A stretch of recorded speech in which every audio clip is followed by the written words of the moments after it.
Damas y caballeros, tengan ustedes muy buenas noches. Bienvenidos a la cuarta cátedra Bicentenario, la cual lleva por título Reflexiones y lecturas sobre la etapa bolivariana de la independencia. Cátedra Bicentenario constituye un espacio de reflexión multidisciplinario que convoca a académicos y especialistas a fin de discutir diversas problemáticas de nuestra historia republicana desde un enfoque local y regional. Dentro de sus principales objetivos se encuentra el propiciar un espacio de encuentro a fin de forjar una comunidad estudiantil abierta al diálogo y la reflexión respecto a cada uno de los temas que se imparten desde cátedra.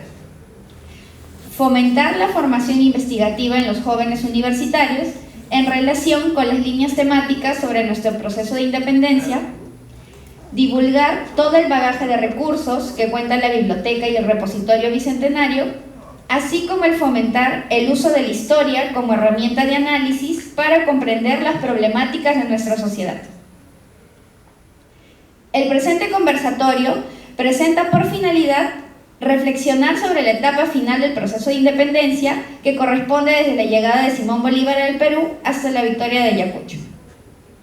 Sin más preámbulo, iniciamos el programa con la presentación de un video de las cátedras Bicentenario y la programación de nuestra última cátedra que se va a llevar en noviembre. Se presenta el video, por favor.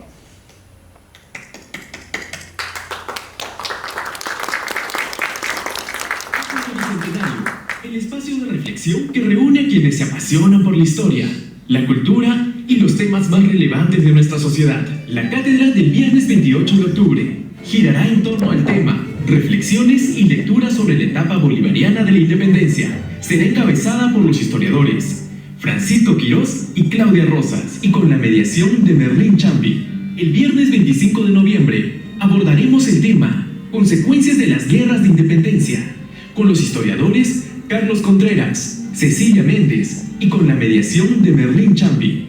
A las cátedras Bicentenario pueden asistir todos los estudiantes universitarios que deseen conocer más sobre nuestra historia.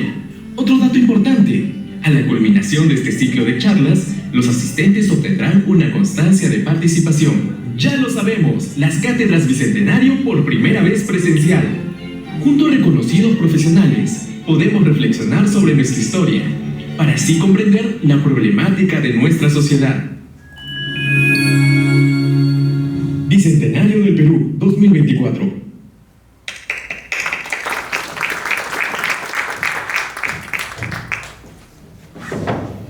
Para esta cuarta cátedra nos acompaña como mediador Merlín Chambi. Él es egresado de la carrera de Historia por la Universidad Nacional Federico Villarreal. Se ha desempeñado como asesor de campañas culturales en Lima Sur, así como dentro de iniciativas municipales que impulsan el consumo del libro y la práctica de la lectura. Ha dirigido programas de entrevistas culturales en Radio Santa Rosa y Estéreo Villa. Es autor de 2 cuentos de portada de la revista Relatos Increíbles. Actualmente crea contenido cultural en su canal de YouTube La Biblioteca de Merlín y es productor de entrevistas culturales para la editorial Acuedi en su programa Autores Increíbles. Recientemente ha publicado su libro Los cuentos de la Biblioteca de Merlín con temática fantástica y de ciencia ficción.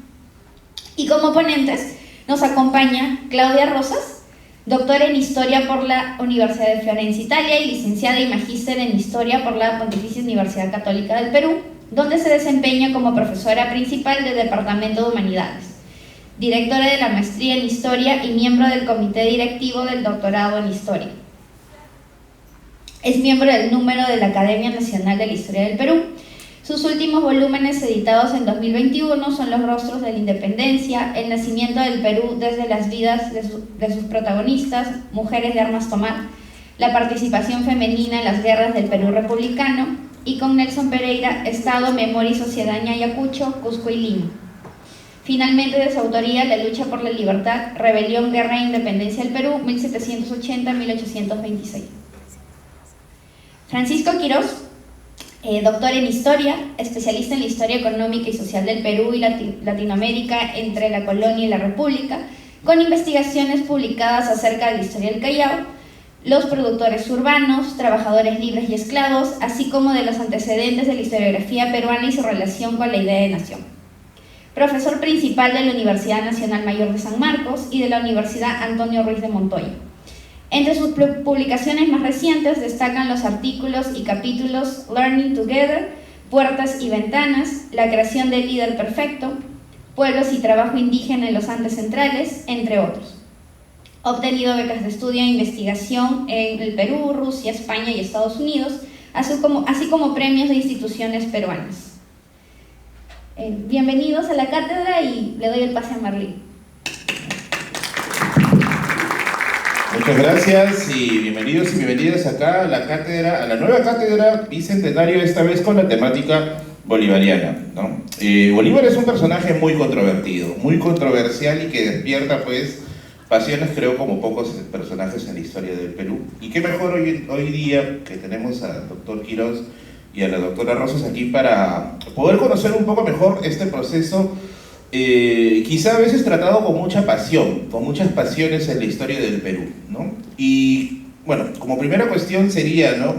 ¿En qué circunstancias Bolívar llega a Perú? ¿No? ¿En qué circunstancias, qué Perú encuentra Bolívar cuando llega a esta parte? Doctora Rosas. Bueno, primero es un gusto compartir esta conversación con ustedes y poder ser difundida en la Cátedra Bicentenario, porque creo que estas temáticas sobre el proceso de independencia son bastante importantes. Y empezamos con una pregunta clave. No hay que olvidar que fue el propio Congreso peruano el que manda una misión para llamar a Bolívar al Perú.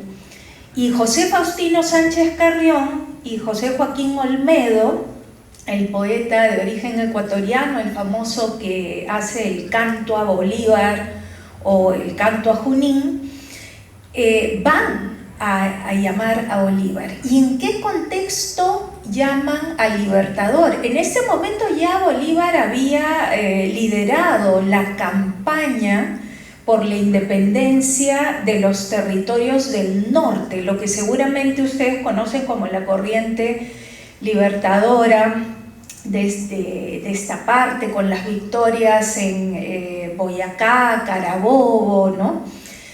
Y en ese momento en el Perú habíamos pasado por el proceso que Basadre llama la fase sanmartiniana. San Martín había estado en el Perú, había intentado concluir la independencia. Voy a sintetizar, no tuvo muchas complicaciones en términos militares más que políticos, pero logra llegar a Lima, sentarse en Lima. Pero yendo más al contexto preciso en que llega Bolívar, es el momento en que San Martín ya partió, ha dejado convocadas las juntas preparatorias para el primer Congreso peruano, que iba a liderar el chachapoyano Toribio Rodríguez de Mendoza. Y en ese momento tenemos un periodo en que hay un intento de gobierno propio, un intento de gobierno autónomo de los propios peruanos. Si bien es un momento en que recién se están perfilando pues, los nacionalismos y estas cosas, es un tema bastante complejo, hay la intención del gobierno propio. Y no solo está el Congreso, sino que se nombra una junta gubernativa constituida por 3 personas, porque querían evitar la entronización de un solo poder. Y esta junta gubernativa lleva adelante una campaña para derrotar a las fuerzas que están en el sur. Es la primera campaña Puertos Intermedios. Pero el gran problema fue que la campaña no tuvo el éxito esperado y además en ese momento estaba el acecho de las tropas realistas en torno a Lima y hay la amenaza pues de la ocupación. Eran momentos tan complicados, porque hay que entenderlos así en su propia dinámica, que esto generó también un golpe de Estado, que podríamos decir fue el primer golpe de Estado en la historia del Perú. Y entonces esta se sube al poder Ribagüero, y en ese momento se intenta también hacer, digamos, otra campaña para derrotar las fuerzas. El tema, para no entrar tanto en detalle, porque luego seguramente Francisco va a explicar esto, el asunto es que quería mostrar con esta brevísima explicación de un periodo tan complejo que primero habían luchas intestinas entre los partidos, más aún porque ya había venido Antonio José de Sucre, mano derecha de Bolívar, y esto también fue un elemento de debate, discusión. Ya desde su nacimiento habían pugnas como las que vivimos hasta ahora entre el Poder Ejecutivo y el Congreso. Entonces, estas pugnas generaban una gran inestabilidad. Y es en ese contexto de acecho, amenaza a la independencia, porque los realistas, las tropas de Canterac, finalmente toman Lima en un momento, es que se llama a Bolívar a venir. Claro, es sintetizado un panorama mucho más complejo, pero por lo menos eso nos da la idea de por qué el propio Congreso pide la venida de Simón Bolívar al Perú, ¿no? Sí, yo también quiero agradecer la invitación a compartir esta mesa, que me parece interesante porque es la etapa culminadora de la independencia, aunque precisamente para conocer mejor a Bolívar, y aquí contestando la pregunta, ¿no? Yo creo que poca atención le hemos prestado al interregno, ¿no? A la llamada etapa o fase peruana de la independencia. Tenemos una dicotomía entre San Martín y Bolívar, pero esa parte en el medio que es buen rato, sobre todo en ese momento de decisiones, cada día, cada semana, cada mes valía mucho, porque estamos ya en una guerra declarada, y esto también contestando a la pregunta, ¿no? Estamos en una guerra declarada, yo considero en mal momento para el Perú, porque el momento ya había pasado, la efervescencia popular había pasado y la represión fue tan grande después de Pumacahua que en realidad San Martín llegó en el peor de los momentos y al peor de los lugares también, ¿no? Pero lo más importante creo en este caso es que la guerra ya se había declarado al llegar San Martín a las costas peruanas, y ahí no había posibilidad de ambigüedades, es decir, o estás en la guerra o estás fuera, ¿no? Estás a favor o en contra de la separación. Había que tomar decisiones. Y la decisión no se toma tanto al unísono como nos ha querido vender una historiografía antigua, sino más bien la decisión se toma con mucha pausa, y esto desespera.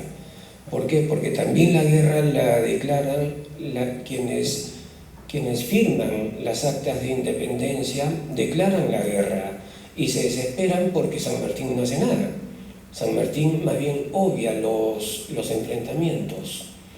Y entonces hay una desesperación de la gente que ha firmado esto, y Canterac está a las puertas de Lima otra vez, menos de un mes después, creo, un poco más de un mes, está a las puertas. O sea, hay una indefinición que al final de cuentas hace que buena parte de los sectores pudientes en Lima vean ahora a San Martín ya no como el que va a resolver los problemas rápido, sino ya se preguntan, ¿y cuándo vamos a resolver esto? ¿Qué pasa? Que ahí es donde entra la conspiración en contra de Monteagudo, que es en contra de San Martín. San Martín regresa de Guayaquil y no le queda otra que decir chao. ¿Por qué? Porque a su brazo derecho lo han sacado a la mala y no lo han matado porque, en fin. Y entonces, después de lo que pasa con Bolívar en Guayaquil, ahí, ese es el problema, que en el Perú no hay ese año y pico de intermedio, es lo que no conocemos bien como para tomar saber qué pasa con Bolívar. Bolívar efectivamente tiene una gloria enorme ya para ese momento y es llamado al Perú para resolver los problemas. Pero si la pregunta es en qué condiciones, falta mucho por saber eso, falta muchísimo. A mí me parece que hemos puesto un par de carteles a Torretagle y a Ribagüero, traidores, que lo fueron, por si acaso, pero sin embargo lo fueron al final, digamos, pero durante un buen rato, digamos, no. Hombre que trata de imitar a Napoleón, ¿no? Por la postura, el juramento en el Monte Sacro, esta excesiva cantidad de retratos que tenía. Y eso hace pensar, ¿qué mueve realmente a Bolívar para emprender estas campañas de liberación en América? ¿Qué lo mueve? ¿Un sentido de justicia? ¿Un ego quizá de imitar a Napoleón? ¿Cuál es la naturaleza de Bolívar con respecto a sus acciones? ¿Doctora Rosas? ¿O doctor Quiroz? Hacemos así. Ya, ok. Doctora. Sí. Bueno, lo que sucede es que demasiado simple sería pensar que Bolívar tiene aspiraciones personales y solo personales, ¿no? Eso no está descartado, por supuesto, y su accionar es clarísimo al respecto. Él se creía el Salvador, el Mesías, el Redentor. Intenta efectivamente establecer un orden a su medida, y ahí choca precisamente en todos sitios, pero sobre todo en el Perú, choca. Yo creo que es toda una generación de gente que entiende la posibilidad de separarse, y sí, hay que decirlo, las condiciones, digamos, para separarse desde la perspectiva de propietarios, los llamados criollos, ¿no?, se presentan cuando España niega elementos de autonomía y, sin embargo, la crisis de 1808 en adelante se presenta muy propicia para cuestionar esa situación que va a derivar en una guerra.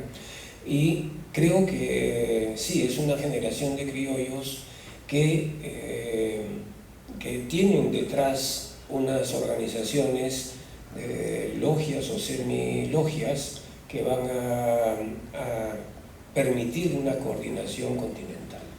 Y eso es bastante importante, tanto en lo físico como también en lo ideológico. Okay. Doctora Rosas. Sí, yo quería, antes de entrar a ese punto, que creo que fue una pregunta más orientada a Francisco, quería volver al punto de Ribagüero y Torretagle, ¿no? O sea, es cierto que nos falta investigar todavía muchísimo sobre el proceso de independencia, y que esta llamada fase peruana de la independencia fue muy importante. Pero hay estudios de Elizabeth Hernández, Montoya y algunos historiadores que han cuestionado esta idea de presentar a José de la Ribagüero o el Marqués de Torretagle, que también tienen un actuar muy importante en este momento, como, entre comillas, traidores. ¿Y por qué vuelvo a este punto? Porque en el momento en que va a llegar Bolívar, precisamente hay un conflicto, y se los explicaba como el primer golpe de Estado en la historia del Perú, donde los militares pues entronizan a la figura de José de la Ribagüero, que era un personaje que tenía toda una red de apoyo social, incluso en el norte, como está demostrado, y que es un personaje que además está abogando por una independencia, pero con participación de los peruanos. Y pareciera ser que Torre-Tagle también. Por eso también entran en conversaciones con el virrey La Serna, que cuando entra San Martín a Lima, ustedes saben que el virrey con la imprenta, los militares y todo lo que pudo se fue al Cusco, y justamente la zona del sur era la que estaba digamos dominada por las fuerzas realistas, aparte de los alrededores de Lima, ¿no? Pero bueno, no quiero centrarme solo en los aspectos militares, pero sí este punto es importante, porque estos personajes entran en conflicto. Ribagüero es destituido después, pero Ribagüero se va al norte, y en el norte se va a liberar y va a querer seguir gobernando con el apoyo de todas sus redes, mientras que el marqués de Torre-Tagle está en el Real Felipe con el Congreso, pero ya en ese momento ha llegado Sucre. Entonces son momentos muy complejos porque la independencia está amenazada. Ustedes recuerdan que el norte, con distintas marchas y contramarchas, había ido declarando la independencia, porque es un espacio además unido con el sur de Ecuador y que tenía toda una dinámica en las élites regionales. Mientras que al sur es este escenario que les he dicho, donde estaban pues concentradas las fuerzas y el gobierno realista. Entonces lo que hoy día entendemos por Perú estaba fraccionado, dividido. Y la amenaza además de que la capital, que era Lima, podía ser tomada en cualquier momento, como así ocurrió varias veces, ¿no? Y comentaba Francisco cómo las tropas realistas apenas aprovechaban y tomaban la capital. ¿Se imaginan ustedes? Y el gobierno tenía que ir a esconderse al Real Felipe, a la fortaleza. Y después va a ocurrir al contrario, porque ahí se van a quedar más bien todas las fuerzas realistas con Rodil al mando hasta el año 1826, y con la aristocracia, criollos y toda esta gente que se ha ido a esconder ahí. Pero era una amenaza permanente. Y el tema que decías de San Martín es importante, porque él no logra tener el éxito militar. Y hay que entender una cosa que también estaba reparando: el proceso de independencia, por más que se diga no trajo cambios sustanciales, es un proceso de guerra y revolución. Y los hechos o los acontecimientos pasan muy rápido, ¿no? Entonces, cuando llega Bolívar acá, se busca que él, ¿cuál era el objetivo, la misión? Que él complete, o sea, concrete la independencia, que tenga un éxito militar definitivo, ¿no? Y ese es un contexto. Y ojo, acá no es por, como tú decías, ¿no, Merlín? Si glorificamos o no, cómo Bolívar es un personaje controvertido. Después ya vendrán las preguntas donde Merlín diga, bueno, ¿y qué hace Simón Bolívar para lograr ese objetivo de concluir? Porque el Perú, ojo, hay otra cosa que también es importante decir: no era cualquier objetivo, era un objetivo fundamental, porque la independencia del Perú concluía la independencia de la América toda. Y eso es fundamental, porque no iba a estar segura, y en los documentos aparece eso, porque dicen, mientras el Perú, porque era el gran virreinato, acuérdense, desde el siglo XVI, con su capital en Lima, era un bastión considerado realista que había que, ¿no? Pero bueno, es mucho más complejo, pero ya cedo la palabra a Merlín. Justamente con esa complejidad, ¿no?, de que Bolívar es el encargado de sellar lo que en algún momento hizo como una acción política San Martín, que es la proclamación, y en lo fáctico Bolívar termina de hacer el golpe final. Hay una pregunta muy frecuente con respecto al origen de las fiestas patrias, ¿no? 1821, que es el año en que todos hemos escuchado en el colegio como la fecha fundacional del Perú. Sin embargo, las acciones nos indican que el 9 de diciembre del 24, con esta victoria final de Bolívar, termina de sellar este proceso. ¿Por qué trasciende 1821 y quizás no el 24 en la actualidad? Lo que yo había encontrado era que como que ya se había creado una tradición dentro de dentro del Congreso de la época sobre ese tema, y que el 21 era como que la fecha más diplomática para dejarlo ahí, ¿no? Pero ¿por qué no ha llegado a trascender quizá el 24 tanto como el 21 lo imaginamos nosotros ahora, ¿no? Profesor Quiroz. Bueno, en realidad para responder eso hay que ver toda la historiografía, ¿no? Porque en la historiografía se fue creando, ¿no? De cómo se va a entender la separación, la independencia, y bueno, en realidad lo que tenemos es una cosa muy, muy difícil porque estamos hablando de una guerra de más de 5 años sin contar todos los antecedentes, ¿no? Y entonces tenemos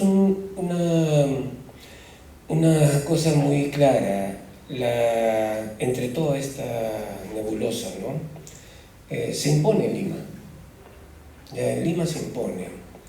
Y entonces se establece que la separación ha de ser lo hecho en Lima en lo político. Entonces el 28 de julio, y además en este bicentenario, el 28 de julio ya no es la proclamación, es la independencia. Ya, es la independencia, porque hasta hace poco se hablaba de la proclamación de la independencia, pero en las placas que todas las regiones tienen, dice claramente 28 de julio de 1821, 28 de julio del 2021, 200 años de libertad, ¿no? De independencia. ¿Y por qué? ¿Y por qué? Porque precisamente el discurso historiográfico, para empezar, lo primero que hizo fue declarar que todo lo anterior a 1819 fue precursores, nada más. Es decir, solo antecedentes. Incluso algunos autores hablan de que, bueno, que fue negativo más bien, ¿no? Y luego lo que hacen es esta gran disputa, ¿no? En 1840 y tantos se plasma la gran disputa entre San Martín y Bolívar en la historiografía. ¿Quién es el que realmente separa al Perú?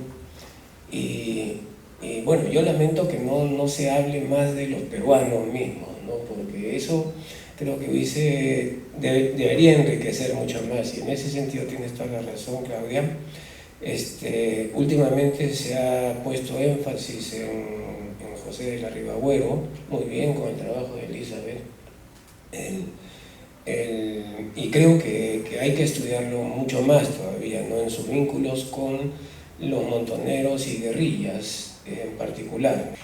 Y en ese mismo momento, como se quería consolidar este nuevo régimen, esta nueva era, este nuevo momento, los propios actores del proceso empezaron a elegir, y ahí viene también lo que tú preguntabas sobre la parafernalia y la representación de Bolívar, empezaron a elegir símbolos.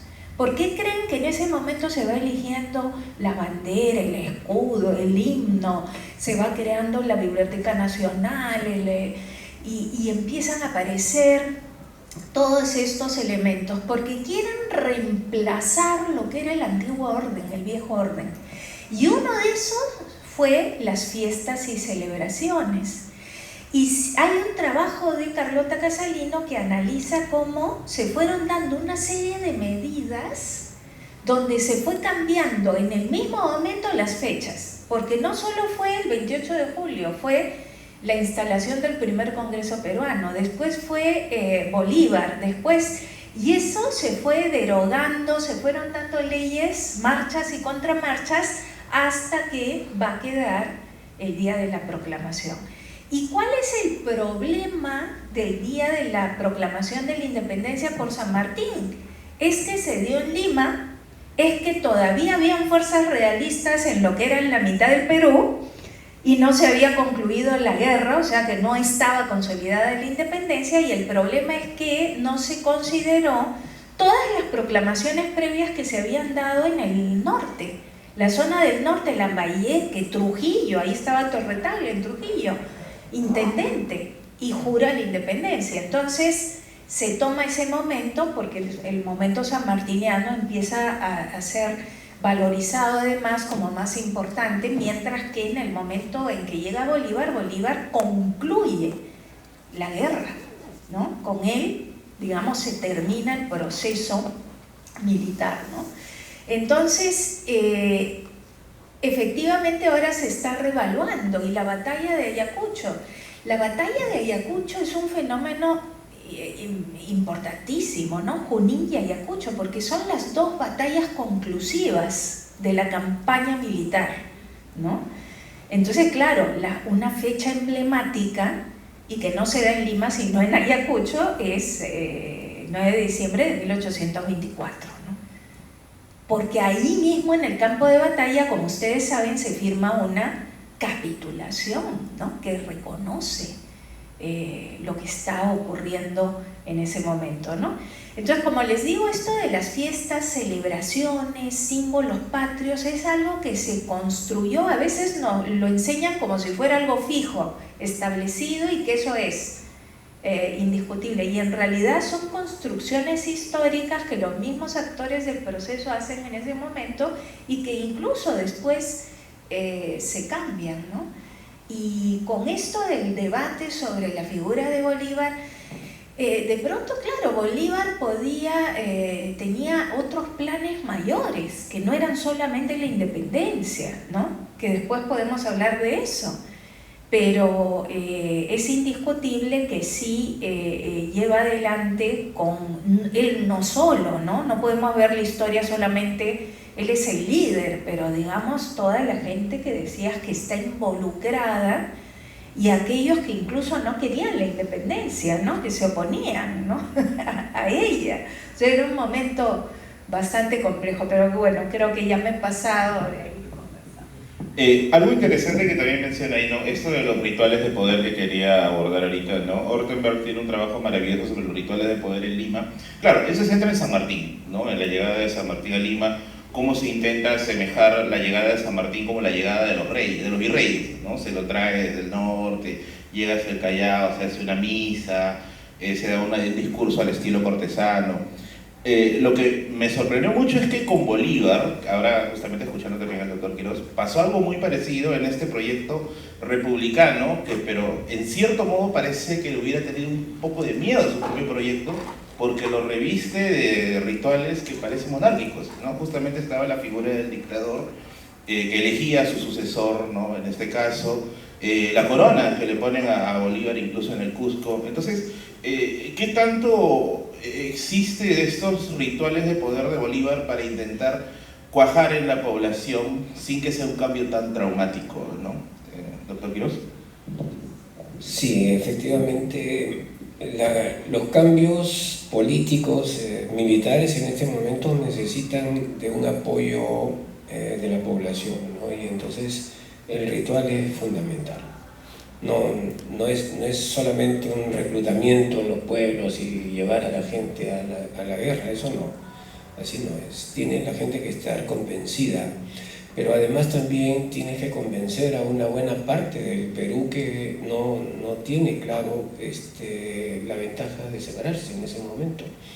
Como les decía, unos años antes había muchísimas más posibilidades de hacerlo, ¿no? Y más bien 1820 es un momento en el cual es el resultado de la gran represión después de Pumacahua. O sea, todo el sur andino está paralizado. El sur andino, es decir, desde Ayacucho hasta los confines sureños de la actual Bolivia. Todo eso está dominado por el miedo, por el temor y además de las tropas. Entonces es necesario levantar, y por eso el ritual efectivamente es importante. Pero además la simbología que se utiliza tiene que ser la adecuada en ese momento, y como tú creo que estás en lo cierto al hablar de una suerte de transición. O sea, no puede ser una simbología republicana, porque esa no atrae precisamente con facilidad. Más bien la simbología religiosa y monárquica es bastante más útil para convocar a una gente que tiene que jugárselas, porque de otra manera no es fácil. Es una guerra que San Martín quiso evitarla, quiso evitar precisamente para una separación no traumática, pero no le resultó, y más bien Bolívar es el que viene, y Bolívar no se está con ceremonias en ese sentido, ¿no? Bolívar sabe que tiene que ir a la sierra, y es precisamente la mitad norte del Perú la que va a pagar esa campaña, y lo va a hacer bien, en realidad, ¿no? Porque gracias a eso es que, gracias al norte es que se pudo conseguir los recursos necesarios para subir a la sierra, y no seguir, digamos, en la costa central, porque en la costa central no ibas a hacer nada nunca. Más bien, ahí fue que, la elección de San Martín es bastante clara, y tanto Ribagüero como otros peruanos también la entienden y tratan de ir a la sierra a buscar al español, pero fracasan, pues, ¿no? En ese momento. No, bueno. Doctora Claudia, sobre los rituales de poder con respecto a Bolívar. Sí, bueno, esa es una temática bien importante y va en la línea de lo que comentábamos antes sobre las fechas emblemáticas, las celebraciones. También tenemos que pensar que es un momento de transición muy complejo, donde tenemos elementos de carácter monárquico. Claro, nosotros a veces se piensa que no, la monarquía es del antiguo régimen y la república del nuevo régimen, pero en realidad también habían monarquías liberales, las monarquías con constitución. El modelo de la monarquía no es solo absolutista, también, y estos elementos monárquicos, pero también coloniales, virreinales, van a estar presentes no solo en los rituales de poder, sino también, si uno ve las pinturas, las representaciones, ahí van a estar presentes, ¿no? Era parte de lo que ocurría en la época. Pero además hay otro elemento. Hay que pensar que muchos de estos personajes y la figura de Bolívar son ilustrados. Es decir, tienen una formación dentro de la razón, la ilustración, las corrientes de la ilustración, las corrientes culturales, científicas del momento, ¿no? Entonces, y dentro de esto también el impacto que supuso la Revolución Francesa, la figura de Napoleón Bonaparte, porque había muchos elementos también bonapartistas en este tipo, no solo de rituales de poder, sino también de fórmulas de tipo político, ¿no? Pero eso también va de la mano, como decían, es una propaganda. Y este elemento es muy importante porque desde fines del siglo XVIII hay un nuevo actor que va a surgir de manera moderna, que es la opinión pública. Y la opinión pública que se buscaba que fuera a favor de la independencia no solo se daba a partir de la campaña militar o un discurso, eran los periódicos, por eso se escribía, era la guerra de opinión. Había que vencer también a través de la opinión pública, como hoy día los medios de comunicación. Pero ¿cuáles eran los medios de comunicación en esa época? Los periódicos, las gacetas, los boletines, los rituales religiosos, los rituales de poder, las ceremonias cívicas. Entonces todos esos elementos era una guerra para hacer que la gente apoyara un bando u otro, y los mismos, digamos, las mismas estrategias que usaba un bando también las usaba el otro. ¿Por qué creen que les contaba que la Serna cuando se va al Cusco se lleva la imprenta? Porque sabía que tenía que publicar los periódicos para repartir los volantes y poder tener la gente a su favor, ¿no? Entonces, este es un punto que ahora se está trabajando, investigando mucho, y es un punto importante porque en esta guerra de opinión hay nuevos conceptos. El concepto de independencia, libertad, ciudadanía, república, no solo monarquía, que ya era conocido, las ideas liberales, las ideas ilustradas, el concepto de democracia. Entonces, todos estos elementos nuevos empiezan a invadir el lenguaje político. Pero claro, no todo es lo nuevo, porque esto se va difundiendo en un contexto donde a lo largo de siglos se han enraizado una serie de ideas de antiguo régimen que han calado profundamente y que se han sumado al gran temor de las élites, por ejemplo, a una movilización indígena y a una movilización de esclavos y afrodescendientes. O sea, en cierto punto se puede decir que fue una guerra de narrativas lo que ocurre ya con la aparición de la opinión pública dentro de los medios tradicionales. Y justamente me surgió una pregunta bien curiosa. Claro, cuando llega San Martín, por ejemplo, hay este miedo a parecernos a Haití, ¿no? Vamos a parecer a Haití, que la libertad es perniciosa, bla, bla, ¿no?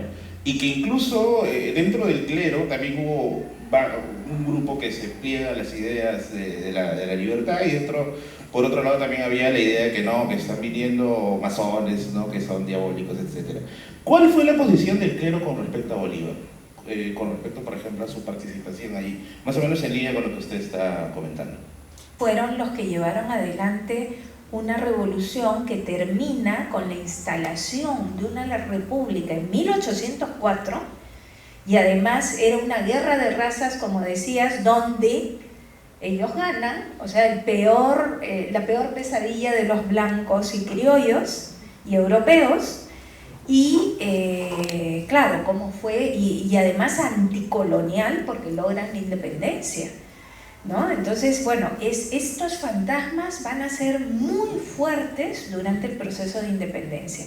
Pero así como había estos miedos, también había el gran miedo a que un personaje se entronizara en el poder.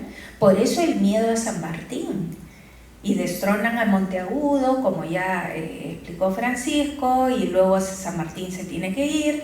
Pero cuando llega Bolívar, mucho más fuertemente frente a Bolívar, porque además por las circunstancias que se dan, él establece, el Congreso le otorga poderes dictatoriales. Recordemos que la figura de la dictadura venía de la época romana y era una figura provisional, en realidad en tiempos de crisis, y el dictador pues no tenía la carga que después ha tenido durante el siglo XX, ¿no? Que es la idea de dictadura.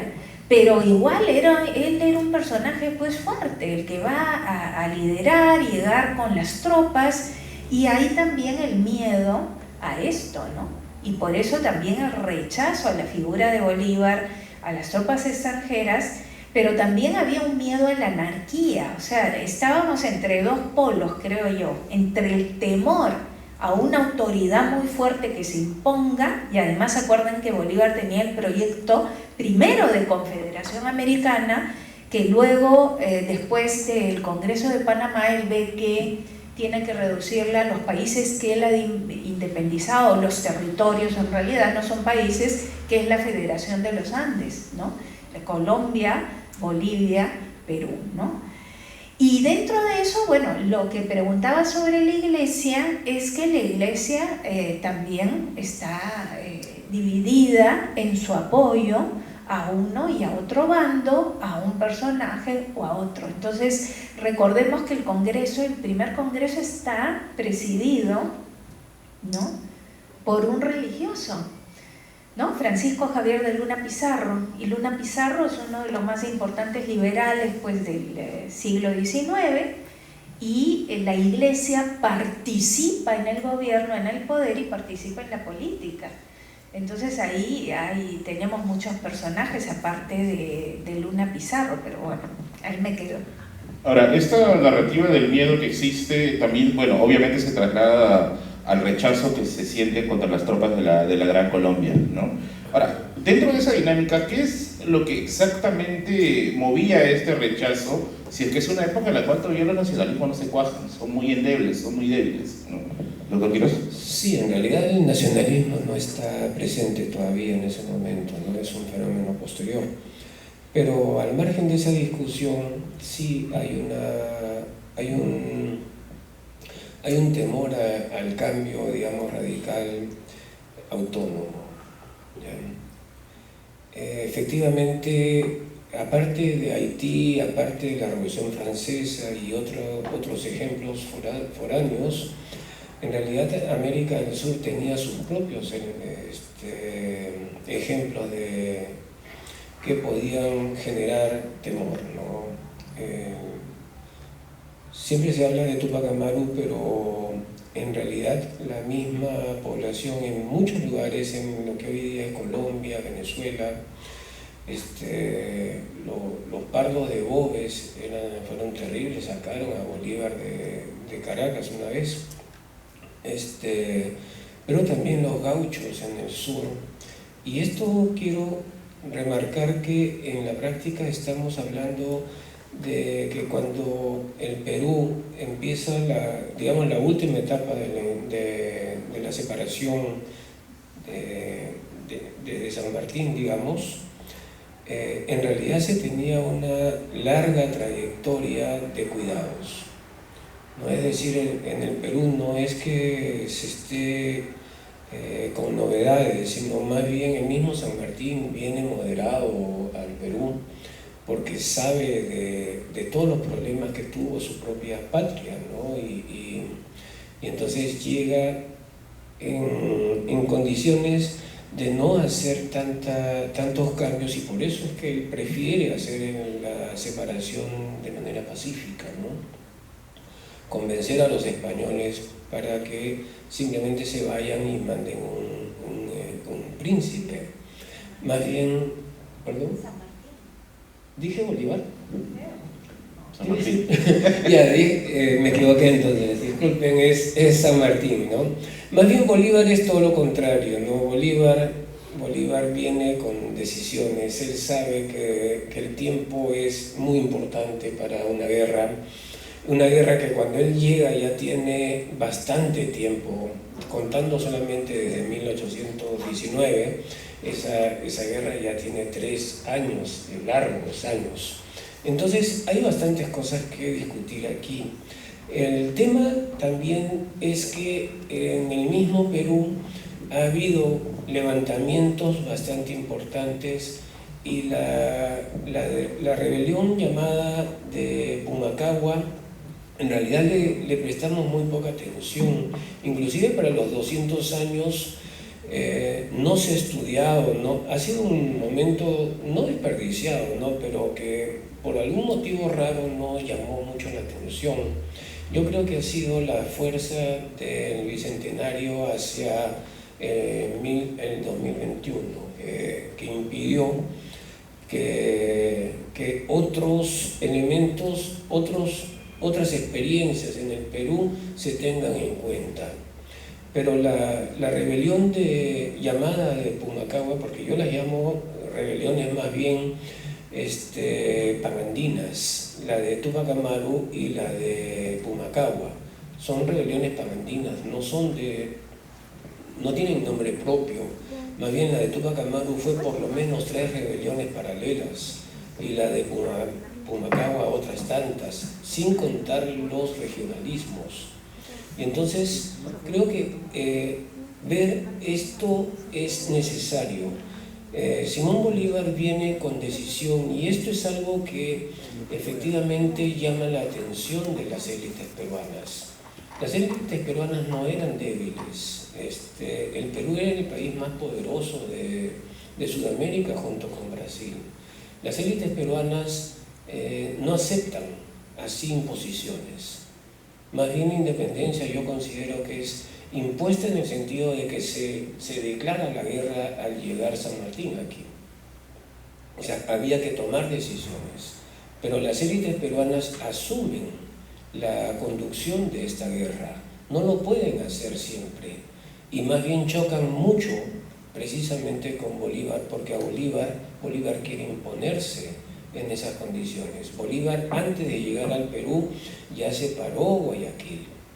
Y eso fue un golpe tremendo y una advertencia enorme para las élites peruanas. Bolívar ya tiene una trayectoria de gloria, pero también de cambios que no eran precisamente del agrado de todo el mundo, ¿no? Y recuerden ustedes, no se ha hecho todavía un buen estudio de los cambios que intentó hacer. Pero bueno, aquí tengo La Guerra Social, por ejemplo, de Juan Bosch, la de Bolívar, y en realidad aquí tengo un montón de libros que es una muestra nada más de lo que tengo en casa, entre ellos unos textos que son bastante controversiales, ¿no? Pero lo que quería decir es que en realidad las élites peruanas no se dejan avasallar, y yo creo que desde esa perspectiva hay que entender a Ribagüero y a Torretable, y hay que entender a muchísima gente más que estuvo ahí, y también a Luna Pizarro, el gran bastión en contra de la entronización de Bolívar aquí, por ejemplo, ¿no? Y por supuesto que luego también en el sur, Gamarra no fue precisamente el gran adepto de Bolívar, porque el sur estaba en contra de la separación de Bolivia, ¿no? La creación de Bolivia fue un golpe más grande todavía. Y esto no por un capricho de Bolívar, sino porque en el proyecto de Bolívar de juntar los dos países, el Gran Perú y la Gran Colombia, el Perú era muchísimo más poderoso. Y entonces había que romper el Perú para crear más o menos un equilibrio entre tres países. Y eso al Perú le costó muchísimo. O sea, Bolívar no fue precisamente del agrado, y esto se refleja en la historiografía, que es muy controversial. Pero, por si acaso, creo que Bolívar es un personaje extraordinario también en la historiografía. Es alguien que ha generado tanto adhesiones como rechazos. Es un héroe multiusos, digamos así, ¿no? Nikita Warwick, Vallenilla, o Vallenilla, no me acuerdo, Harwich, ¿no? Sí, Harwich. Tiene un texto muy interesante que habla de estos héroes que son aceptados por gente contraria, ¿no? Por ejemplo, aquí yo tengo un texto sobre Bolívar hecho en Cuba, muy alabador de Bolívar. El APRA peruano se apropió de Bolívar también, el de Tausen Escurra, y muchos otros, ¿no? No solamente son rechazos, sino más bien yo creo que la figura de Bolívar puede ser aceptada, puede ser rechazada, pero es la misma figura, los mismos datos. Los mismos datos generan distintos resultados. En este caso, que es un caso muy particular porque no hay muchos héroes en el mundo que tengan esta capacidad para convocar y para rechazar.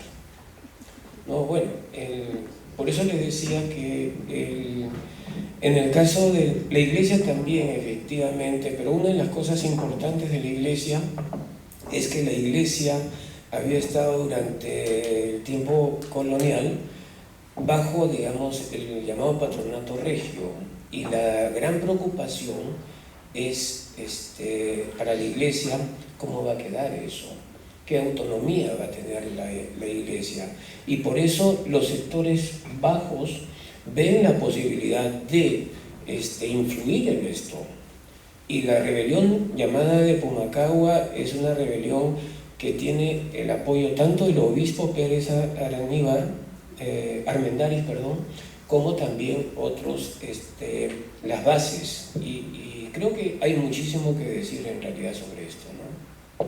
Bueno, el tiempo nos quedó corto con respecto a Bolívar. De hecho, bueno, la pregunta más polémica se quedó rezagada. Pero bueno, Bolívar es un personaje que despierta muchas pasiones, ¿no? Quizá está dentro de los claroscuros de estos personajes históricos, pues que dentro de su obra terminan siendo a veces opacados o por la crítica extrema o por la apología extrema, y bueno, en algún momento quizás se tiene que terminar de aclarar este asunto, ¿no? Y con esto ya culminaríamos la cátedra. Gracias, sí, habría mucho que decir. Yo quería referirme a también un par de cosas, ¿no? Hay que tomar en consideración cómo se construye al héroe y también al antihéroe. Ahora en la historia se está trabajando mucho al antihéroe, ¿no? Porque son personajes que convocan amores y odios, y eso tiene que analizarse viendo el contexto de la época, porque no podemos nosotros llevar nuestras visiones y prejuicios de la actualidad al pasado. Hay que investigar en el mismo momento en que estos personajes actuaron y donde además no se sabía el desenlace de los acontecimientos, ¿no?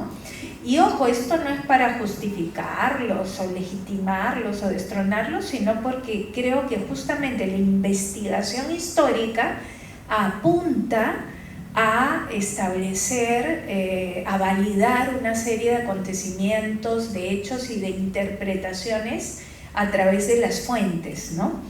Y entonces les dejo esta reflexión porque no se trata solo de opiniones, sino de cómo una investigación pura y dura sobre ese contexto tan complejo que se vivió en ese momento puede darnos luces sobre dinámicas pero tan complejas a nivel social, económico, político, cultural y mental.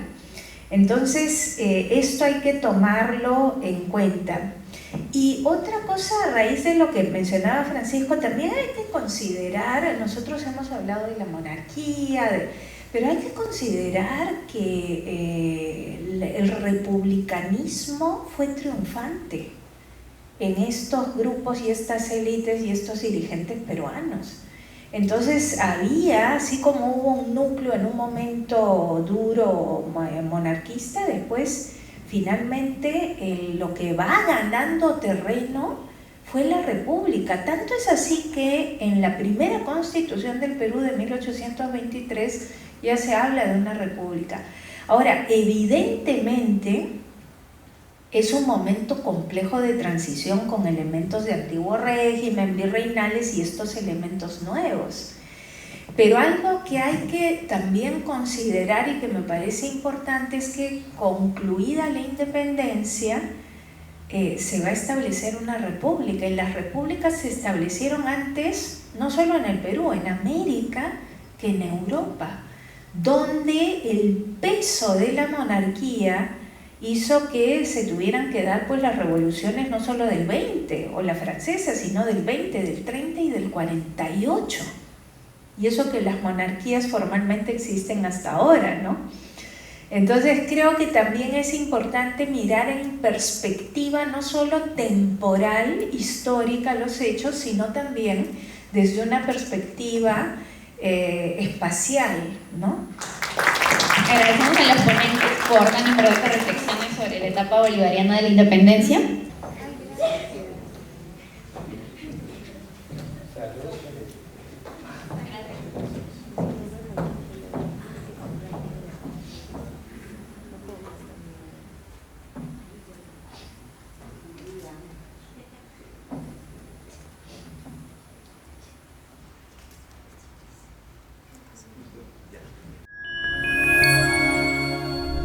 Bicentenario del Perú 2024.